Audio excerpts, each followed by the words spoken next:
5 seconds. Mr. Chairman, sir, the deputy leader of the opposition started the debate with severe criticism of the government. I would like to point out at the outset that it has become so common with him that it has no effect. So, at least from the point of view of making an effect on the government, I would request him to make a change in his approach. I would request him to pay some more attention to facts and figures and then make criticisms.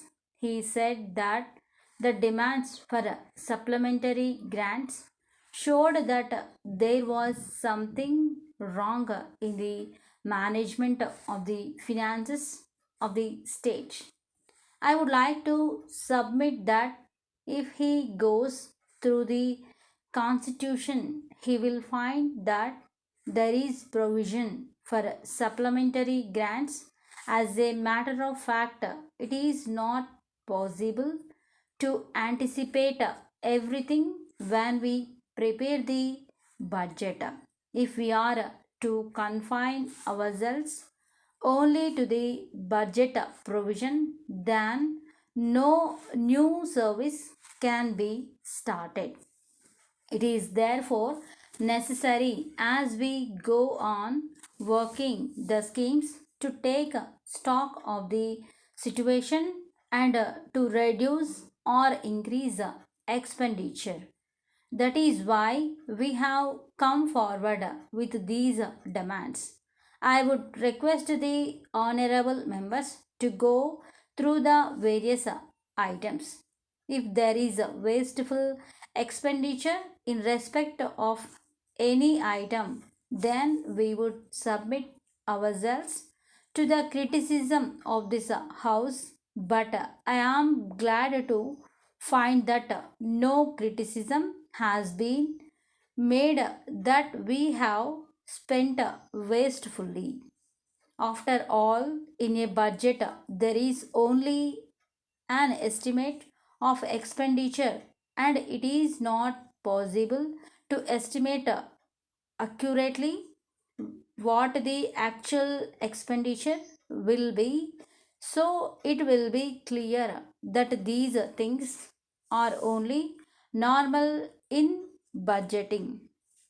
The deputy leader of the opposition need not be under the impression that there is a mismanagement and that there are not experts in the finance department.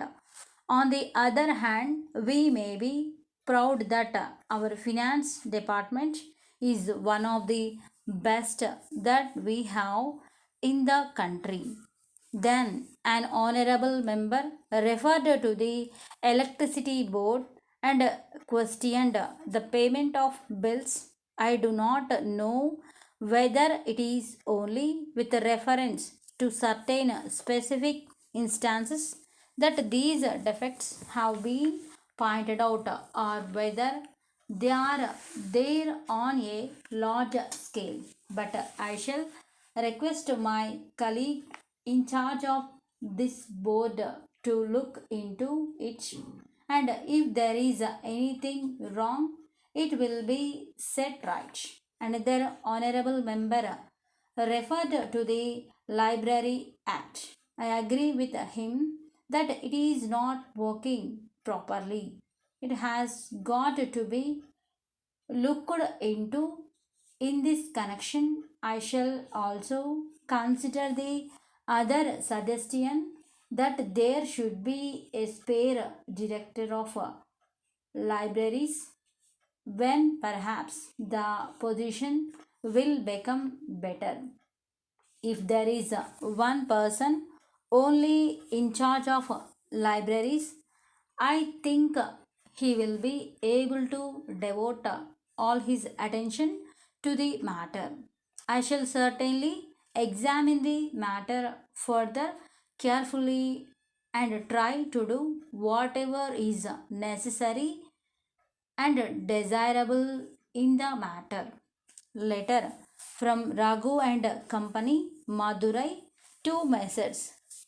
Krishna and Company, E wrote, Dear sirs, we are in receipt of your letter of the 6th instant and we thank you for it. You have requested us to supply some electrical goods. You have stated that you will pay the cost of the goods within a month from the date of receipt of the goods. But we have to inform you that you are a new customer and therefore we will not be able to give you credit facility at this junction. At the same time, we assure you that we will be able to send the goods immediately on receipt of the full amount from you. So, we request you to send the amount by means of a check.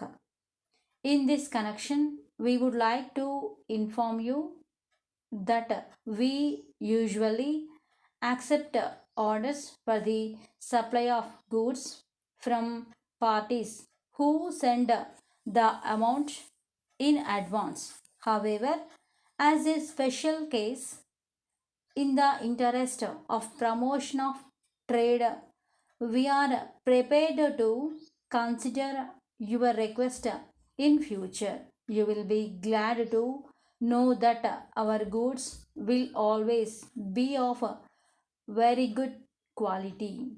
We expect early action from you. Yours faithfully.